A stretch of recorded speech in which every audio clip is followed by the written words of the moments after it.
Lumen Large for Syracuse Men's Hoops. What's going on, everybody? It is episode 2 of Red is the New Orange alongside Ian Unsworth. My name is Johnny Gadamowitz. Thanks so much for joining us. Make sure you check us out on Twitter. We're at F68_Cuse as a part of the Field of 68 podcast network. You can find us wherever you get your podcasts, and be sure to check out the Field of 68 as well for plenty of content, whoever your team might be, as we loom closer and closer to the start of the college basketball season. But Ian, as far as Syracuse is concerned, the St. Rose exhibition in the books. No shortage of storylines here as the preseason wrapped up. Little before tip in exhibition number 2. Sure enough, Syracuse Men's Hoops putting out a statement. Can't do it without drama. Benny Williams suspended from the team. Now, the caveat was they don't expect it to be anything all too serious. They did say he is expected back shortly, but Ian, an eyebrow raiser nonetheless. It's a violation of team rules. So we don't know what Red Autry's team rules are. We're not going to pretend like we do. But again, they could be very different from Jim Boeheim's team rules. As we talked about on Monday, the differences are everywhere with this team. So Benny, for all intensive purposes, could have overslept on a cold Syracuse Tuesday, as us college students pretend to do sometimes, or I guess we're former college students now, Johnny. That makes me feel don't age us too quickly, please. But you know, it's Tuesday morning. You got a morning practice. You go back home. You need a nap, and you forget to set the alarm. That happens, and that's just life sometimes. Benny, I'm sure, will take this well if it is not that serious, and he'll move on. And Syracuse didn't have any problems against St. Rose. It wasn't like the offense looked disjointed without Benny. The defense, I mean, it's still not where it can be, but people were still very active. Multiple players with 3 steals, 3 different ones, actually. St. Rose was sloppy with the ball all night, but I think Syracuse defensively looked a bit more awake and looked a bit more apt to get in St. Rose's way and cause some problems. First time we saw Judah Mintz, Johnny. What'd you think of him? I thought he played well. I think you look at the box score and maybe it's a little deceiving in that you go, okay, only 3 of 10 from the field, I think it was. But at the end of the day, got to the line 16 times.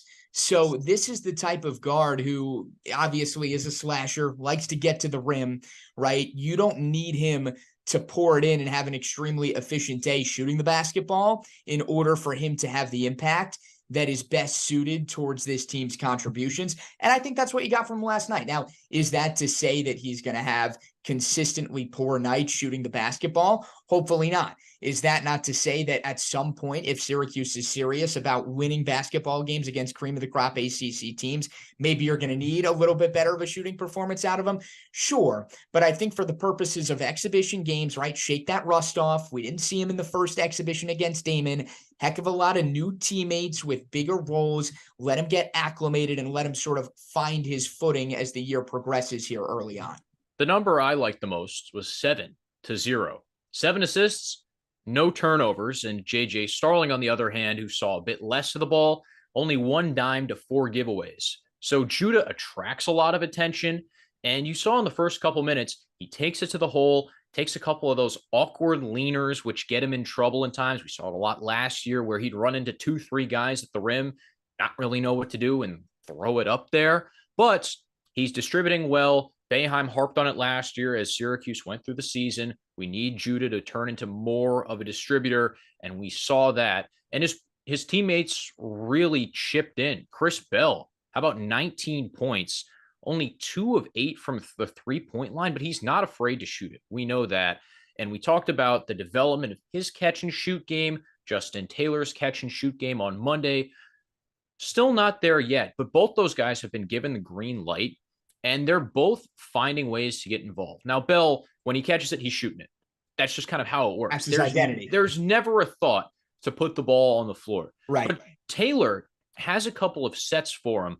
Johnny, one thing I really liked was the Spain pick and roll. Which you texted me about mid-game, might I add. Yes, with glowing reviews. Spain pick and roll is where you have a shooter screen for a big man, and then that big man goes to set a screen for the point guard.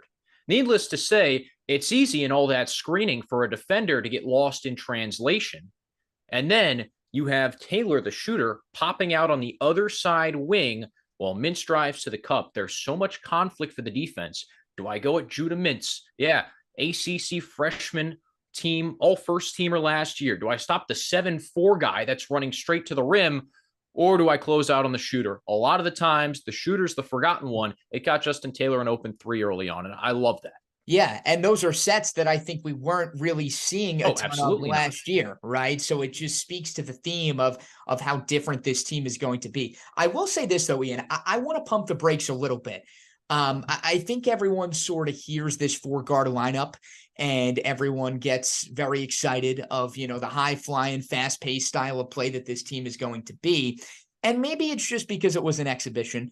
And maybe it's because everybody's new and still getting acclimated. But especially in the first half of that game yesterday, I didn't think it was nearly as, let's say, sexy as I think Orange fans hope that it can be. You think about the narrative of no Benny, and it obviously created intrigue that Malik Brown also did not suit up last night, according to the team, just precautionary as he deals with something minor. But I don't know if you agree in that the rhythm wasn't all necessarily there. If you recall in that first half, it's not as if Syracuse ran away with this thing right from the get-go per se. They were up 21-6 at about the 5-minute mark. And then after that, St. Rose kind of made its way back into the game. Hung around. Right.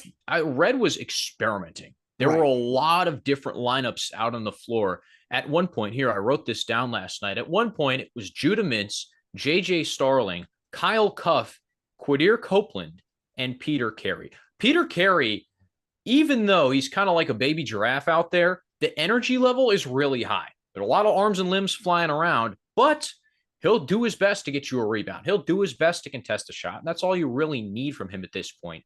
But how about those four guards, right? 3 of them are under 6'4", and none of them really shoot that well, right? Kyle Cuff is the best shooter of the group, quote unquote, and he's only taken a couple throughout this preseason.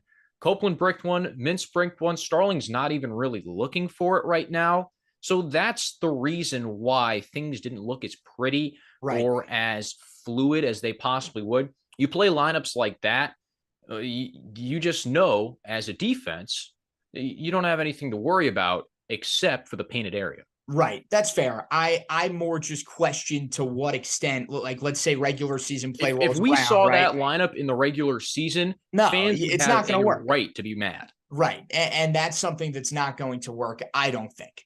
For as much as, we credit Benny Williams for his physicality, right? It's not as if he is some otherworldly rebounder, right? I think Malik Brown is the one. He's not Thad Young, right? Exactly. So, I mean, look, I think it was only +4 on the glass last night, right? And again, this is against a D2 opponent that went, I think 3-17 in the NE10 last year. They had a tough go, right? So this is a St. Rose team that I know is plenty new, a lot of new faces. But at the same token, I think from a Syracuse standpoint, you're only +4 on the glass against a team like that. I know you're rolling out 4 guards, but still, something's got to give. Okay, but I'm going to pump the brakes on you pumping the brakes because it could get a lot worse. Right. It could be so much worse in Red Autry's first season with transfers coming in, with unproven pieces all over the place. It could be so much worse. Coaches don't scout for these secret scrimmages, these exhibition games. Like, there is no preparation that goes into let's play St. Rose, right? It's almost like a pickup game for these guys, other than the fact that they know who their teammates are, and because they're all wearing the same colored jersey. You see the Louisville game the other night, Johnny? Lost to Kentucky Wesleyan. It could be so much worse, right? And so some of these things we have to take stock into. Louisville's going to be a bad team again. Kenny Payne might get fired. But the rebounding margin, Syracuse still led. And again, they're playing a ton of guards most of the time because both of their best forwards are on the Pine or even not in the arena. Not too concerned. That's fair. And again, all of this comes with a caveat in that these games don't count, right? So obviously experimenting is something that is going to happen in preseason games. Monday, though, games do start to count, and we'll continue kind of our season preview here, if you will. Last episode, we took a glimpse at some of the guards and what we expect out of the backcourt. Now, Ian, we'll switch gears a little bit here and go to the forwards, and we've sort of been beating around the bush with it a little bit here, but obviously the elephant in the room is nobody really knows if Benny Williams is going to be good to go to suit up Monday, whatever that suspension might be. For the purposes of this conversation, we will operate under the assumption that both he and Malik Brown are going to be good to go as Brown nurses his way back to full health and Benny gets his situation sorted out, whatever it may be. But I think it's no secret that when it comes to the forwards on this team, it's more the depth than anything else that raises some eyebrows and question marks, right? I mean, I think with Benny Williams, it's the kind of case where you know what you're going to get, right? Like, I think Benny. Do we? I think so. I think Benny showed his true colors a year ago. I brought this point up briefly on our previous episode, but I think if the Benny breakout was coming and, he was going to become that, consistent scoring option and this freak of a physical athlete that could get it done on both ends, I think we would have seen that by now. Maybe that's just me. But I look more at Malik Brown, someone who came in as a freshman last year, pieced together really a season that I don't think anyone expected. And now it's about, okay, how do you build? How do you take that next step? That's just where I stand on it. I'm of the opposite mind here. Okay. I don't know how much there is to build with Malik Brown. Did he take a jump shot last year? You don't need him to. You don't need him to, but I bring that up in the fact that his role is limited. He can only expand his role is definitely so limited. Yes. Right. In today's day and age of basketball, there's only so much space to have a guy out there that doesn't shoot it all that well. And keep in mind, Brown is most of the time going to play with a center that also does not shoot. I've seen Munir Hima take jump shots pregame. I don't need that. I don't think Naheem McLeod is good for much beyond 8 feet. And he had points last night where he looked a little nimble offensively, McLeod. I know defensively, maybe Orange fans want to see a little more, but he could move around a little bit under the basket. But I don't need him standing in the corner while Malik Brown roams the dunk. No, your point is well taken. Yes. So Brown is good, and he can get better at the stuff he's already good at. But going above and beyond and taking I don't think there's much of a leap for him to take beyond just getting better and playing more minutes in the role he already has. All right, so let me ask you this then. Do you think there is a world where Benny pieces together? Let's talk in terms of numbers here. Statistically speaking, a significantly better season than he gave you a year ago? I don't see that world. Is he going to be a knockdown 3-point shooter always? No, you don't need him to be. Is he going to be the best rebounder on your team? Probably not. Could the rebounds be there if he finally gets physical? Yes. He's one of the, if not the most athletic player on your team. Right. Could he average 12 points a game if he maybe takes a couple fewer mid-range fadeaways and goes all the way to the cup and nails one open three? Yeah. If he scores 12 points a game, I think that's major improvement. Barely saw the floor in his first season. Last year, up and down, mentally and physically. Consistency is an improvement for this guy. And we know, sometimes the recruiting rankings get it wrong, but you've seen the flashes. There is another step with the jump shot, with the handle, with the slashing. There is more room for Benny Williams to improve. Well, I'll say this. If he takes that stride that you are alluding to, I don't think it's coming. Perhaps you do.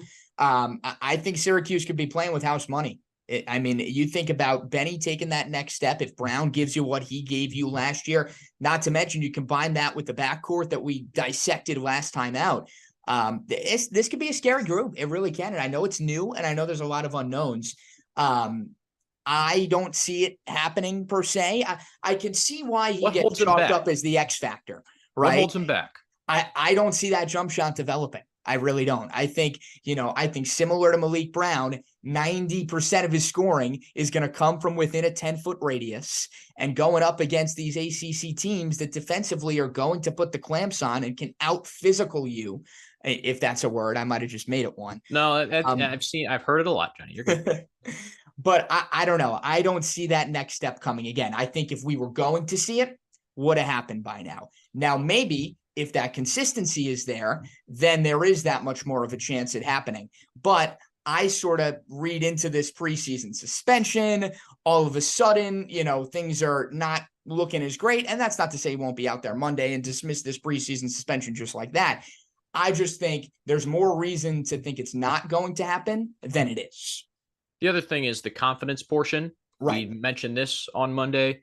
Benny Williams needs to feel confident. He needs to be confident, and he needs to get minutes to have that next step. Right. And the suspension, no matter how long it is, will set him back, that he doesn't get in a rhythm against St. Rose, and he doesn't see the minutes that he usually would. So that's something we do have to touch on.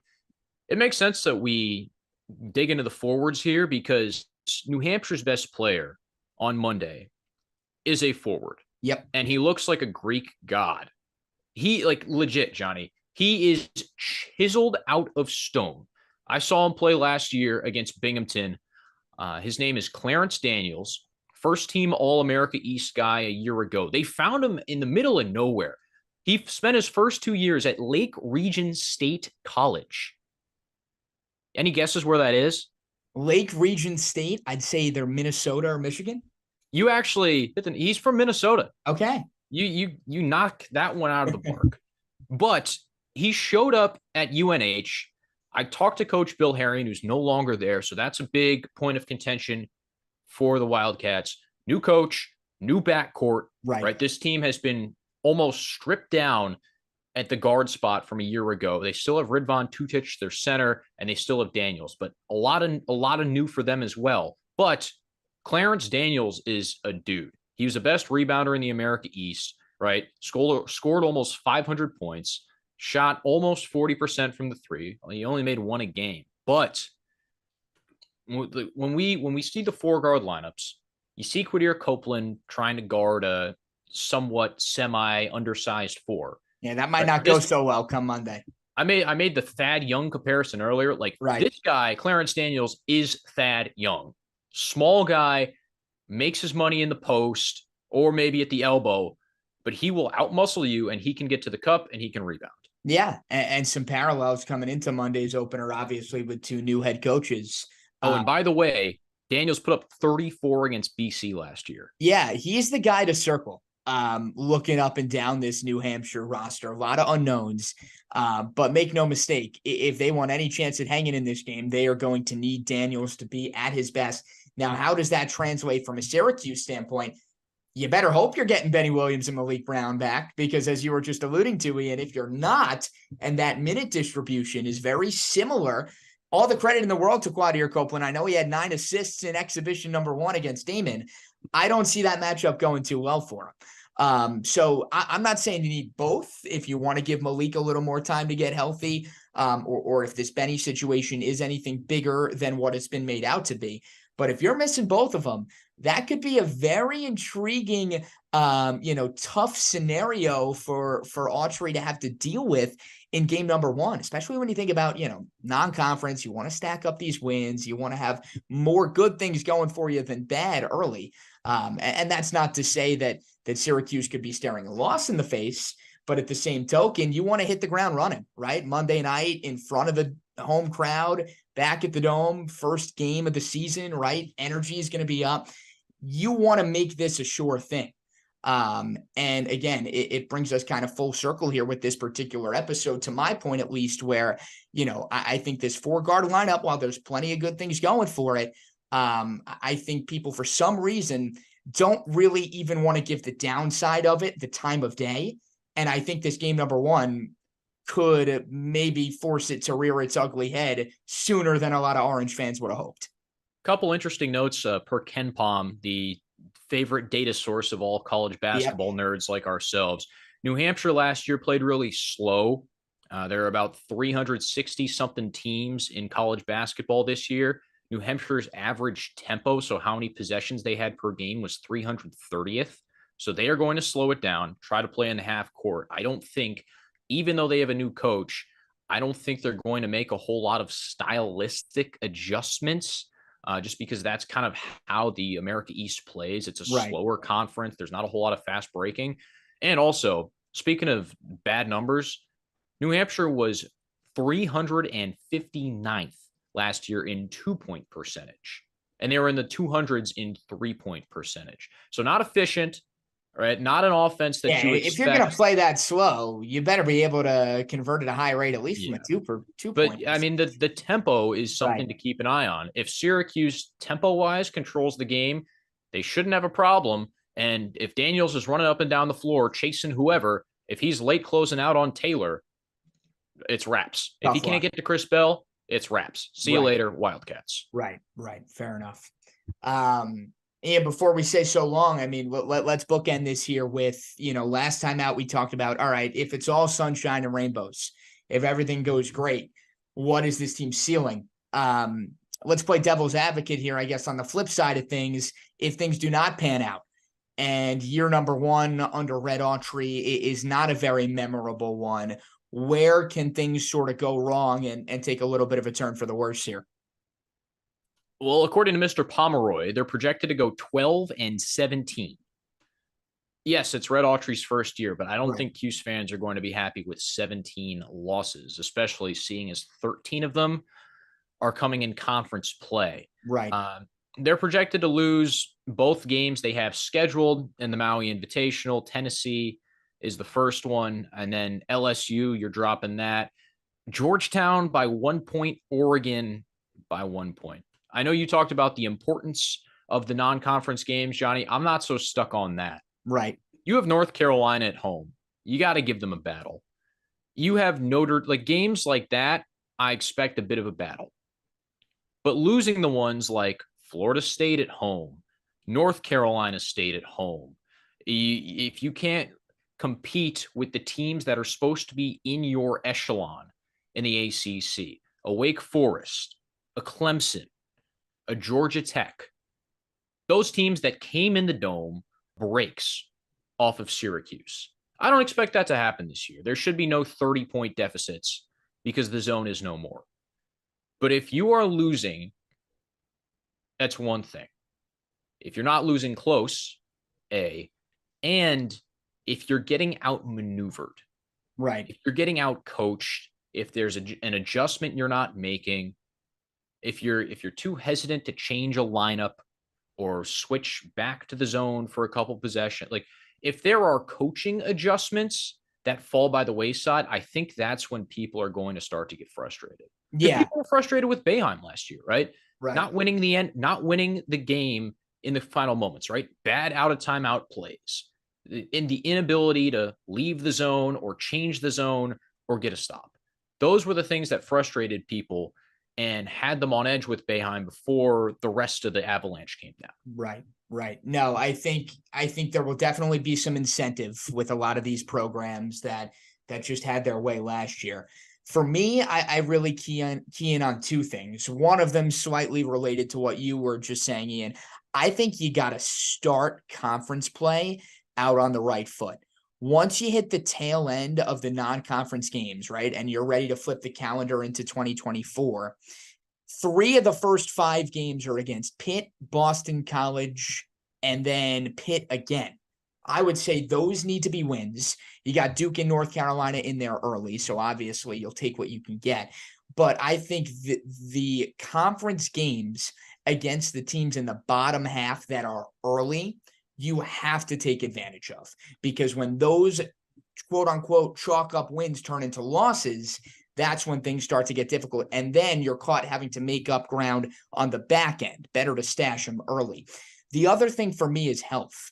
And I think, this builds off of what we were saying earlier as well, where the forward depth is thin, but even from a guard standpoint, obviously the depth is there, right? But staying healthy is just going to be so instrumental for this team. I really feel that way. And you could say, okay, yeah, that's the case for any team in any sport, right? But when you have the amount of new pieces that this team has, and when you consider the fact that, okay, yes, Judah Mintz is the most highly touted player on this team, but that they're not just reliant on one guy, right? I truly feel that if this team is going to piece together something special this year, they're going to need everybody. You lose one cog in that machine, and all of a sudden, things could tumble from there. So I think bank in those conference wins early and stay healthy.